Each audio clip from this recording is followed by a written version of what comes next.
বিহারে ভোট ঘোষণা, দু দফায় ভোট হতে চলেছে। বিহারের সামনে নির্বাচন রয়েছে, বিধানসভা নির্বাচন, আর তার আগে নির্বাচন কমিশনের তরফ থেকে স্পষ্ট করা হয়েছে দু দফায় বিহারে বিধানসভা নির্বাচন হতে চলেছে। নির্বাচন কমিশনের তরফ থেকে নির্ঘণ্ট ঘোষণা করা হয়েছে ইতিমধ্যেই। 6 এবং 11ই নভেম্বর বিহারে দু দফায় ভোট হতে চলেছে। নির্ঘণ্ট ঘোষণা করে জানানো হয়েছে আজ বিহার ভোটের নির্ঘণ্ট ঘোষণা। 6 এবং 11ই নভেম্বর বিহারে ভোট হতে চলেছে। ইতিমধ্যেই নির্বাচন কমিশনের তরফ থেকে বিহারে নির্ঘণ্ট ঘোষণা করা হয়েছে। আগামী 6 এবং 11ই নভেম্বর বিহারে বিধানসভা নির্বাচন হতে চলেছে। নির্বাচন কমিশনের তরফ থেকে স্পষ্ট করে সাংবাদিক বৈঠক করে কথা জানানো হয়েছে। 6 এবং 11ই নভেম্বর এই দুদিন বিহারে ভোট, দু দফায় ভোট হতে চলেছে বিহারে। বিহার বিধানসভা নির্বাচনের নির্ঘণ্ট ঘোষণা করা হলো নির্বাচন কমিশনের তরফ থেকে। দিল্লির প্রতিনিধি রাজীব চক্রবর্তী এই মুহূর্তে আমাদের সঙ্গে রয়েছেন টেলিফোনে। রাজীব, দু দফায় বিহারে ভোট হতে চলেছে। দেখো, বিহারে দু দফায় বিধানসভা নির্বাচন হবে 6 এবং 11ই নভেম্বর। ভোট গণনা হবে 14ই নভেম্বর। তোমাকে জানিয়ে রাখি যে বিহারের মোট 243টি বিধানসভা কেন্দ্র।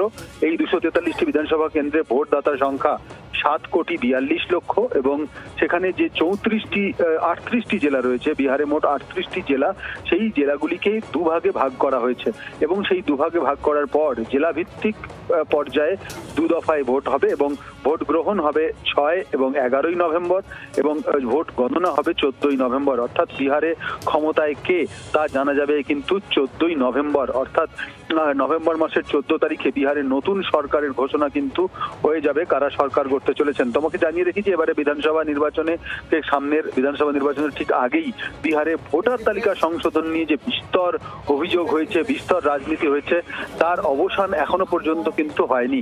আজকে জাতীয় নির্বাচন কমিশন দিল্লিতে বিজ্ঞান ভবনে সাংবাদিক সম্মেলন করে জানিয়েছেন যে মনোনয়ন পেশ করার 10 দিন আগে পর্যন্ত যাদের নাম ভোটার তালিকা থেকে বাদ পড়েছেন তারা বৈধ নথি নিয়ে, বৈধ ডকুমেন্ট নিয়ে তারা কিন্তু আবেদন জানাতে পারবেন এবং তারা জানিয়েছেন যে এইবারের ভোটে বেশ কিছু গুরুত্বপূর্ণ পদক্ষেপ তারা গ্রহণ করেছেন। প্রত্যেকটি ভোট গ্রহণ কেন্দ্রে ওয়েবকাস্টিং হবে। এবার মোট ভোট গ্রহণ কেন্দ্র হচ্ছে 90,712টি এবং 22 বছর পর বিহারের ভোটার তালিকায় সংশোধন করা হয়েছে।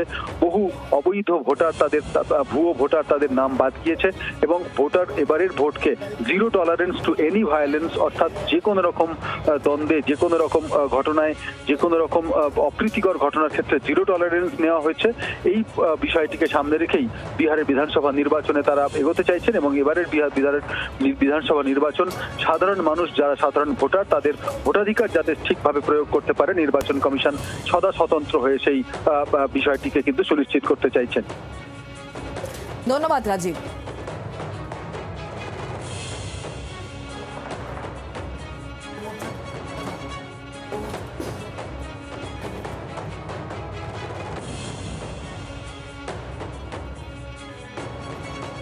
নভেম্বরে বিহারে ভোটের দিনক্ষণ ঘোষণা করা হচ্ছে। 6 এবং 11ই নভেম্বর হতে চলেছে ভোট এবং 14ই নভেম্বর ভোট গণনার দিন ধার্য করা হয়েছে। বিহারে এসআইআর এর পর আগামী নভেম্বর মাসে ভোট গ্রহণ হতে চলেছে। দু দফায় ভোট হতে চলেছে বিহারে। দু দফায় ভোট হবে 6 এবং 11ই নভেম্বর এবং 14 তারিখ হতে চলেছে ভোট গণনা। বাংলার আওয়াজ, বাঙালির আবেগ, জি 24 ঘন্টা।